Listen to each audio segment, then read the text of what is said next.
ये कहानी है आदित्य नाम के एक लड़के की। आदित्य एक छोटे से कस्बे में पैदा हुआ था। उसके पापा एक साधारण दिहाड़ी मजदूर थे और माँ घरों में काम करती थीं।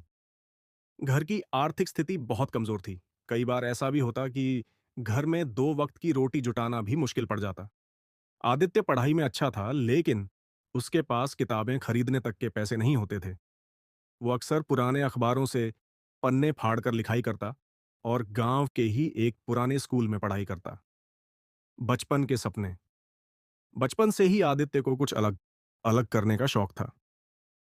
जब भी गांव में कोई बड़ा अफसर, इंजीनियर या डॉक्टर आता तो वो उन्हें बड़े गौर से देखता। उसके मन में हमेशा ये सवाल उठता, क्या मैं भी कभी ऐसा बन सकता हूं? उसके दोस्तों का कहना था, छोड़ना आदित्य, हमारे जैसे लोगों की किस्मत कहाँ इतनी बड़ी होती है, बड़े लोग ही बड़े काम करते हैं। लेकिन आदित्य की सोच अलग थी। उसे यकीन था कि अगर मेहनत की जाए तो कोई भी काम नामुमकिन नहीं। मुश्किल हालात आदित्य का परिवार चाहता था कि वह जल्दी पढ़ाई छोड़कर नौकरी कर ले, ताकि घर की मदद हो सके। कई बार मां ने रोते हुए कहा, बेटा, पढ़ाई छोड़ दे, मजदूरी कर ले, कम से कम पेट तो भर जाएगा। लेकिन आदित्य का जवाब हमेशा यही होता, मां, अगर मैंने अभी हार मान ली तो हमारी आने वाली पीढ़ियां भी मजदूरी ही करती रहेंगी। मैं पढ़ाई करूंगा और आपको वो जिंदगी दूंगा जिसकी आपने कभी कल्पना भी नहीं की होगी। संघर्ष का दौर आदित्य सुबह अखबार बांटता, दोपहर में खेतों में मजदूरी करता और रात में पढ़ाई करता। उसके पास ना तो ट्यूशन के पैसे थे, ना कोचिंग जाने का साधन, लेकिन उसके पास कुछ और था, पढ़ाई का जुनून और सपनों पर विश्वास।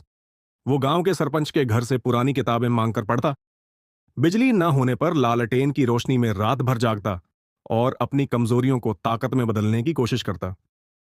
पहली सफलता आखिरकार आदित्य ने मेहनत का नतीजा देखा। उसने गांव में टॉप किया और जिले में भी नाम रोशन किया। लेकिन यह तो बस शुरुआत थी। उसका असली सपना था बड़े शहर जाकर आगे पढ़ाई करना और एक बड़ा अफसर बनना। लेकिन बड़ा शहर, बड़ी पढ़ाई, इसके लिए पैसे चाहिए थे। आदित्य के पास पैसे नहीं थे, लेकिन उसके पास विश्वास था। उसने स्कॉलरशिप की परीक्षा दी और पूरे जिले में पहला स्थान हासिल किया। नए शहर में कदम जब आदित्य बड़े शहर पहुंचा तो उसने वहां की चमक दमक देखकर खुद को बहुत छोटा महसूस किया।